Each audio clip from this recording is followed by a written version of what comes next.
Puthuyugam FM ஸ்டேஷனில் இனியவ இந்த நிகழ்ச்சியை கேட்டு என்ஜாய் பண்ணிட்டு இருக்கீங்க. இந்த பகுதியில் உங்களுக்கு வின்ஸ்டன் சர்ச்சில் தெரியுமா? அவரை பத்தி கேள்விப்பட்டிருக்கேன். அவரை பற்றி தான் நான் ஒரு விஷயம் சொல்லி ஆரம்பிக்க போகிறேன். இந்த பகுதியில் அவர் வந்து சூப்பராக ஒரு கோட் சொல்லியிருக்காரு. அதாவது எனக்கு பன்னிங்களை தான் ரொம்ப பிடிக்கும் அப்படின்னு சொல்லியிருக்காரு. அனிமல்ஸ்ல வந்து பிக்ஸ் தான் பிடிக்குமாமா? அது ஏன் அப்படி? ஆமாம், அவர் ஏன் அப்படி சொல்லியிருக்காருன்னா அதுக்கு டாகும் கேட்டும் தான் மெயின் ரீசன். ஏன்னா டாக் வந்து எப்பவுமே நம்மள மேலே பார்க்குமா, கேட்ஸ் வந்து எப்பவுமே கீழே பார்க்குமா. அப்படின்னா என்னன்னு புரியுதா உங்களுக்கு? புரியலையே. டாக்ஸ் வந்து எப்பவுமே நம்மள பெரிய எஜமானர் அப்படின்னு ஒரு மரியாதையோட பார்க்கும். கேட்ஸ் வந்து இவங்களாம் நம்மளுக்கு வேலை செய்ய பிறந்தவங்க, பாரு எவ்வளோ ஹைட்டாக இருக்கான், எனக்கு வேலைலாம் செய்யறா, சாப்பாடுலாம் எடுத்து வைக்கிறான், அது மாதிரி யோசிக்குமா. பட் பண்ணிங்க மட்டும் தான் நம்மள ஈக்குவலாக நடத்துமா, ஈக்குவலாகவே பார்க்குமா, நம்மள மாதிரி இதுவும் ஒரு பண்ணி அப்படின்னு நினச்சிக்குமா. ஓகே, ஆனால் வாக்கிங் த டாக் டேல வந்து நம்ம பண்ணியை சப்போர்ட் பண்ணது நான் கொஞ்சம் கடுமையாக வேண்டிக்கிறேன். நான் சப்போர்ட் பண்ணலங்க, வின்ஸ்டன் சர்ச்சில் பண்ணியிருக்காரு. பட் வின்ஸ்டன் சர்ச்சில் சொல்லியிருக்காருன்னா கரெக்டாக தான் இருக்கும். கண்டிப்பாக இருக்கும். ஸோ இப்போ யார் இன்னைக்கு எந்த புக்கை பற்றி பேச போகிறாங்கன்னு பார்த்துடலாமா? பார்க்கலாம்.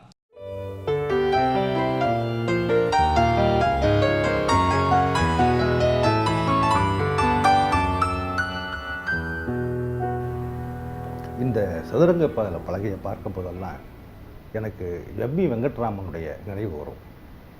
எம்இ வெங்கட்ராமன், தி ஜானகிராமன், கர்ச்சாங்குஞ்சு, இது போன்ற ராமையா, பிச்சமூர்த்தி போன்ற இந்த 40களில் வந்த மிகப்பெரிய எழுத்தாளர்களில் ஒருவர். அவரை 65ஆம் ஆண்டு நான் கல்லூரி மாணவனாக இருந்த பொழுது தஞ்சாவூரில் சந்திக்க வாய்ப்பு ஏற்பட்டது. என்னுடைய அறைக்கு ஒரு நாள் பிரகாஷ், ஒரு முக்கியமான எழுத்தாளர் பிரகாஷ் எம்இ வெங்கட்ராமனை அழைச்சிக்கிட்டு வந்து எனக்கு அறிமுகப்படுத்தினார்.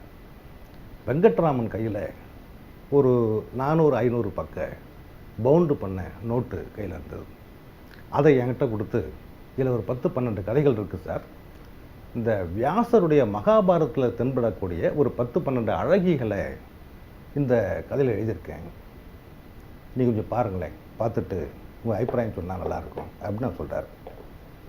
சரி சார் அப்படின்னு சொல்லிட்டு நான் வாங்கி வச்சுக்கிட்டேன். அதில் ஒன்று நித்திய கண்ணின் அப்படின்ற ஒரு நாவல்னு சொல்ல முடியாது, குறுநாவல் அல்லது கொஞ்சம் சற்றே பெரிய கதை அப்படின்னு சொல்லலாம். ஒரு அற்புதமான கதை. யயாதி என்ற புகழ்பெற்ற மன்னனுடைய மகள் மாதவி என்ன மல்லிகை மாதிரி ஒரு கொடி, அது ஒரு கொடியின் பெயர். ஒரு நாள் காலவன்னு ஒரு பிராமணன் யாருன்னாக்கா பிரம்மச்சாரி யாருன்னா படிச்சுக்கிட்டு இருக்கணும்னு அர்த்தம், படித்து முடிக்க போகிறவன், முடிச்சிட்டவன் அப்படின்னு அர்த்தம். அந்த பிரம்மச்சாரி வந்து எனக்கு 800 குதிரை வேணுங்க ஐயா அப்படின்னு கேட்குறான்.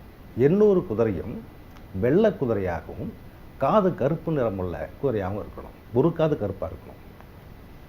குதிரை இருக்குது, ஆனால் நீ கேட்ட மாதிரி என்கிட்ட இல்லையப்பா, ஆனாலும் ஒரு பிராமணன் கேட்டு நான் மறுக்கக்கூடாது, என்னுடைய மகளை அழைச்சிட்டு போ, அவள் பேர் மாதவி, அந்த மாதவியை வைத்துக்கொண்டு நீ அந்த குதிரைகளை சம்பாதித்துக்கொள் அப்படின்றான். இதற்கிடையில் மாதவி இந்த காலவனாக்கிய அந்த பிரம்மச்சாரியை காதலிச்சிட்றார். 2 பேருக்குமே காதல் ஏற்பட்டு போகுது. ஆனால் இந்த மாதவியை வைத்து தான் அவன் இந்த குதிரைகளை தேடணும். அந்த குதிரையை கொண்டு போய் குருவாக்கிய விஸ்வாமித்திரருக்கு அவன் குரு தட்சிணையாக கொடுக்குறேன்னு சொல்லிட்டு வந்திருக்கான். அந்த வார்த்தை மீறினாக்கா அவன் வாழ முடியாது. இந்த சிக்கலில் ஒன்று காதலி, இந்த பக்கம் வந்து குரு தட்சிணை. முதலாக அயோத்தி நாட்டுக்கு போகிறான். அயோத்தி அரசங்கிட்ட போய் எனக்கு குதிரை வேணும், அது வரைக்கும் இவ்வளோ நீ வச்சுக்கலாம், 1 வருஷம் நீங்கள் வச்சுக்கிட்டு இவன் மூலமாக குழந்தை பெற்றுக்கலாம், குழந்தை பெற்றதும் மீண்டும் இவன் வந்து கன்னியாக மாறுவார், திரும்ப நான் அழைச்சிட்டு போயிடுவேன் அப்படின்றான். அவன் சொல்கிறான், எனக்கு 200 குதிரை தான் தர முடியும், இஷ்டப்பட்டால் விட்டு போகும், அங்கேயே விட்டுட்டு போயிடுறான். மீண்டும் அந்த 1 வருஷத்துக்கு பிற்பாடு அவள் கன்னியாக மாறுறான். அவளை அழைத்து கொண்டு காசிராஜாங்கிட்ட போகிறான்.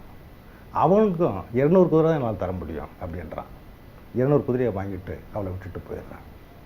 மீண்டும் போஜராஜங்கிட்ட போகிறான். 200 குதிரையை வாங்கிக்கிறான், அங்கேயே விட்டு போயிடுறான். 600 குதிரை தான் விஸ்வாமித்திரனுக்கு தர முடியுது. மீதி 200 குதிரை விஸ்வாமித்திரன்கிட்ட போய் என்னை மன்னிச்சிருங்க, என்னால் முடியல, இந்தியாவிலேயே பாரத தேசத்திலேயே வெள்ளை குதிரைகள் அதிகமாக வச்சிருக்கக்கூடிய 3 பேர் தான், அந்த 3 பேர்கிட்டையுமே வாங்கிட்டேன், எனக்கு வேறு வழி, போகிற இடம் தெரியல, பரவாயில்லை நான் வச்சுக்கிறேன் அவளை, அந்த 200 கழிச்சிடுறேன் அப்படின்னு குரு சொல்கிறான். தகைச்சு போயிடுறான் சிஷ்யன். நான் அவளை நேசிக்கிறேன் குருவே அப்படின்றான். நானும் தான் நேசிக்கிறேன் அப்படின்னு அவன் சொல்கிறான். கடைசியாக விஸ்வாமித்திரனோடும் இருந்து ஒரு குழந்தையை அவர் பெற்றுத்தரார். இப்பொழுது காலவனாக்கிய அந்த பிரம்மச்சாரி இவரை அழைச்சி கொண்டு வந்து யயாதி கிட்ட வர்றான். யயாதி ஒரு சுயம்பரம் ஏற்பாடு பண்ணி அவளை திருமணம் செய்து கொடுக்கணுன்றான். இப்பொழுது அவள் திருமணம் என்ற அமைப்பின் மீதே எரிச்சல் அடைகிறாள். மட்டுமல்ல, ஆண்கள் மேலேயே அவளுக்கு அனுதாபமும் எரிச்சலும் கோபமாக வந்து சேர்க்கிறது. ஏன்னாக்கா, காதலிக்கிறவன் தன்னை கொண்டு போய் மன்னன்கிட்ட ஒப்படைக்கிறான். மன்னன் அந்தப்புறம் வழிய வழிய பெண்களோடு இருந்து தன்னையும் சேர்த்துக்கிறான். எந்த இடத்துலையும் பெண்ணுக்கு மரியாதை இல்லை. இப்போது தந்தை சொல்கிறான், திருமணம் பண்ணிக்கோ அப்படின்ட்டு.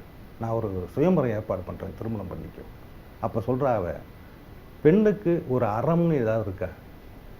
இருக்க முடியாதுமா அப்படின்னு யயாதி சொல்கிறான்.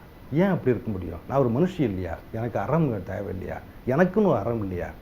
என்னை நேசிக்கிறவன் அந்த காதல் தெரிந்த பிறகும் கூட மன்னங்கிட்ட ஒப்படைக்கிறானே, அது என்ன அறம்? நான் எப்படிப்பட்ட வாழ்க்கையை வாழ ஆசைப்படுகிறேன்னு தெரியாமையே அப்போ என்னை கொண்டு போய் அவங்ககிட்ட சேர்த்தீங்களே, அது என்ன நியாயம்? சொல்லுங்க பார்ப்போம் அப்படின்றார். எல்லோருமே வாயடைத்து நிற்கிறார்கள்.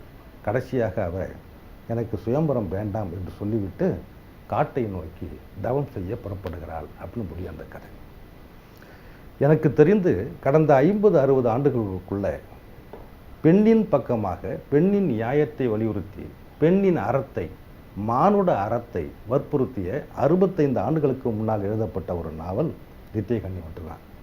நித்தியகனிக்கு பிற்பாடு அது மாதிரி பெண்கள் பக்கம் நின்று பேசுவதற்கான ஒரு நாவலும் தமிழில் எழுதப்படவே இல்லை. மட்டுமல்ல, இந்த புராணம் என்பது ஒரு வகையான மூடத்தனம் அப்படின்னு கற்பிக்கப்பட்டே வந்திருக்கும். இந்த நவீன கல்வியில் புராணம்லாம் எங்கடா அப்படி பழைய புராணம் அப்படிலாம் சொல்கிறானே, அது அப்படி அல்ல. புராணம் ஒரு வேறு பாஷையில் சொல்லப்பட்ட கதை அல்லது விசித்திரமான கற்பனையில் கூடிய கதை. ஒரு நிகழ்வு தான் அப்படி கதையாகும். புராணம்னா பழசுன்னு அர்த்தம், வேற ஒன்றும் இல்லை. நேற்று நடந்ததுக்கு தான் புராணம்னு பேர். இந்த புராணம் என்பது நமக்கு சொல்லி தருவதற்கு ஏராளமான விஷயங்களை உடையது என்பதை இந்த எம் வெங்கட்ராமனுடைய நித்தியகனி மூலமாக தான் நான் புரிஞ்சுக்கிட்டேன். மட்டுமல்ல, பெண்களுக்கு எந்த காலத்திலும் விடுதலை உணர்வோ அல்லது பெண்களின் வழிபட்ட அவர்கள் மன உறவு சார்ந்தோ ஒரு உலகம் கட்டமைக்கப்படவே இல்லை. இதுக்கு வேறு வார்த்தையில் சொல்லப்போனால், பெண்களுக்கு எந்த காலத்திலும் சுதந்திரம் வழங்குவதற்கு ஆண் உலகம் தயாராக இல்லை. ஆண் உலகம் வற்புறுத்தி ஏற்படுத்திய இந்த சட்டங்களுக்குள்ளே தான் பெண் வாழ வேண்டும் என்று ஒரு வற்புறுத்துகிறது ஒரு நாடு, ஒரு தேசம், ஒரு கலாச்சாரம். நான் உங்கள் வற்புறுத்தல்களுக்குள், நான் நீங்கள் நினைக்கிற உலகத்துக்குள் வாழ மாட்டேன் என்று மறுத்து வெளியேறுவது தான் நித்தியகனி என்கிற நாவல் நமக்கு சொல்லும் செய்தி.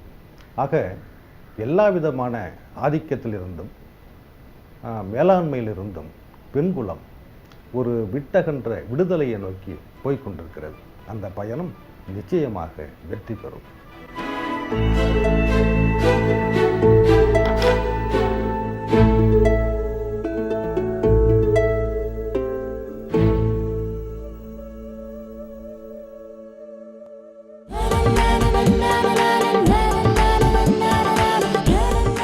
இன்னைக்கு ஒரு நல்ல புக்கை பார்த்தோம்ல. ஆனால் வரும், நான் இன்னொரு விஷயம் யோசிச்சுட்டே இருந்தேன். இப்போ வந்து நம்ம ஒரு விஷயம் வந்து இப்படி தான் இருக்கும், இதுதான் கரெக்ட் அப்படின்னு நினச்சிட்டு இருப்போம். திடீர்னு ஒருத்தவங்க வந்து அது அப்படி கிடையாது, இது வேற மாதிரி ஆச்சு அப்படின்னு சொல்லும்போது நான் அப்படியே கொஞ்சம் ஒரு மாதிரி டேலமாலாம் வந்து அதுக்கப்புறமா கடைசியாக ஆமாம் இல்லை கரெக்ட் தான் அப்படின்னு நமக்கு தோணுதுன்னா அவங்க எவ்வளோ பெரிய எழுத்தாளராக இருக்கணும் இல்லையா? ஓகே, பொதுவாக என்னோட பேச்சே அப்படி தான் இருக்கும். எல்லாரோட கருத்தும் வந்து கரெக்டாக ஒத்துக்கிற மாதிரி தான் நான் பேசுவேன். பட் நீங்கள் சொல்கிறது ரொம்ப உண்மை தான். ஏன்னா நம்மளோட எதிர்கருத்தை வந்து நம்மளை ஒத்துக்க வைக்கிறாங்க அப்படின்னா அவங்களோட எழுத்துல வந்து ஒரு நயம் இருக்குது அப்படின்னு தான் சொல்லலாம். ஆமாம், அது மட்டும் இல்லாமல் இது வந்து புக்ஸ்னால தான் அதிகமாக கொடுக்க முடியும். ஏன்னா அப்போ நம்ம உடனே எல்லாம் சண்டை போட்டுட்டு இருக்க மாட்டோம். பொறுமையாக அவங்க சொல்கிறது முழுசாக கேட்போம், அதுக்கப்புறம் அதை அக்செப்ட் பண்ணிக்க முடிஞ்சுன்னா அக்செப்ட் பண்ணிப்போம்ல. இப்போ வந்துட்டீங்களே பாயிண்ட்டுக்கு. கரெக்ட், புக்கு கிட்ட வந்து நம்ம சண்டை போட முடியாது, ஒன் சைடடாக இருக்கும். அது மட்டும் இல்லாமல் ஒன் சைடடாக நான் அப்படி சொல்கிறேன்னா அவங்ககிட்ட திருப்பி நம்ம பேச முடியாது. பட் அதோட கருத்தை வச்சு நம்ம நிறைய விஷயங்கள் யோசிக்கலாம். ஆமாம் சார், புக்கை பற்றி நம்ம அதிகமாக யோசிச்சாச்சு. அடுத்த தமிழ் பகுதியில் என்ன வருது அப்படிங்கிறதையும் பார்க்கலாம். புதிய யுகம் FM ஸ்டேஷனில் இது இனியவை என்று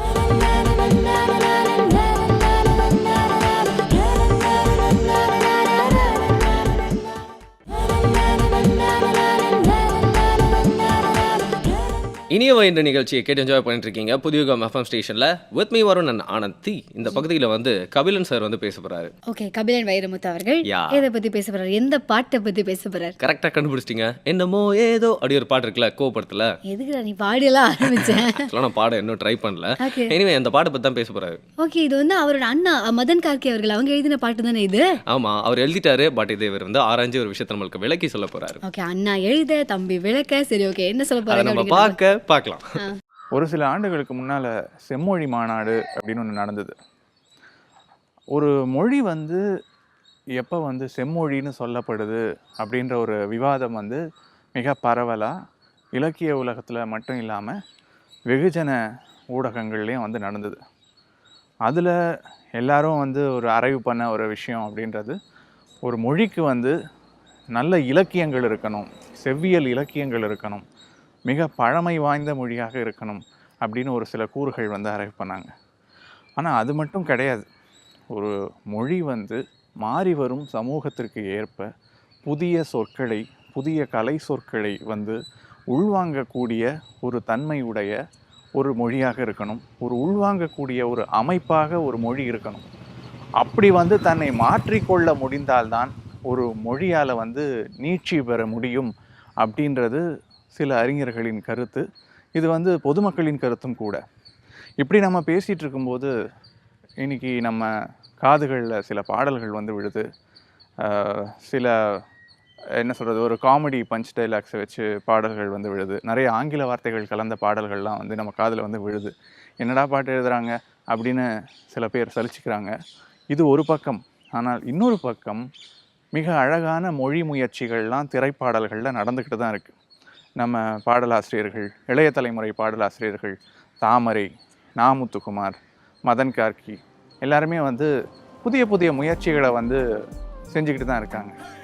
குறிப்பாக என்னமோ ஏதோ அப்படின்ற பாட்டு, கோ படத்தில் இடம்பெற்ற இந்த பாட்டில் வந்து ஏனோ குவியமில்லா ஒரு காட்சி பேழை அப்படின்னு ஒரு வரி வரும். இந்த குவியம் அப்படின்னா வந்து ஃபோக்கஸ். இந்த படத்தில் வந்து அந்த கதாநாயகன் வந்து ஒரு ஃபோட்டோ ஜேர்னலிஸ்ட். ஸோ அவனுக்கு வந்து ஒரு காதல் வருது.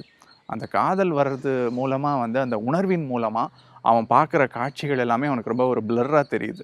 ஸோ அவன் லாங்குவேஜில் அவன் சொல்கிறான் குவியம் இல்லா ஒரு காட்சி பேடை அப்படின்னு. ஸோ இந்த குவியம் அப்படின்ற வார்த்தை வந்து ஒரு சில இடங்களில் பயன்படுத்தப்பட்டு இருக்கு. ஆனால் குவியமில்லா அப்படின்ற ஒரு வார்த்தை முதலில் பயன்படுத்தப்பட்டது வந்து இந்த பாட்டில் தான். ஸோ இது மாதிரி வந்து வார்த்தைகளை வந்து உபயோகிக்கிற ஒரு வழக்கம் வந்து இன்றைக்கி இருந்துக்கிட்டு தான் இருக்குது. ஆனால் இந்த வார்த்தைகள் வந்து சினிமா பாடல்களில் மட்டும் இல்லாமல் இது பொது மக்களின் பயன்பாட்டுக்கு, புழக்கத்திற்கு வரும்போது தான் மொழி வந்து இன்னொரு நிலைமைக்கு போய் சேரும் அப்படின்னு நம்புகிறேன். இந்த மாதிரி 4 பாட்டை பத்தி பேசுனது நமக்கு தெரியும். நம்ம தாத்தா பாட்டுல நம்ம கிட்ட ஆர்குமெண்ட் வரும் தெரியுமா? அந்த காலத்துல அந்த பாட்டுலாம் எப்படி இருந்தது, அதுல எவ்வளவு அர்த்தம் இருந்தது அப்படின்னு சொல்லுவாங்க. ஸோ இப்போ இருக்க காலத்துல கூட பாடல்கள் அர்த்தங்கள்லாம் இருக்கு பாருங்க பாட்டி அப்படின்னு சொல்றதுக்காகவே ஒரு பாட்டை பத்தி பேசியிருக்காரு. பட் எப்படி ஒரு 10 பாட்டு வருமா நீங்க சொல்ற மாதிரி இந்த காலத்துல?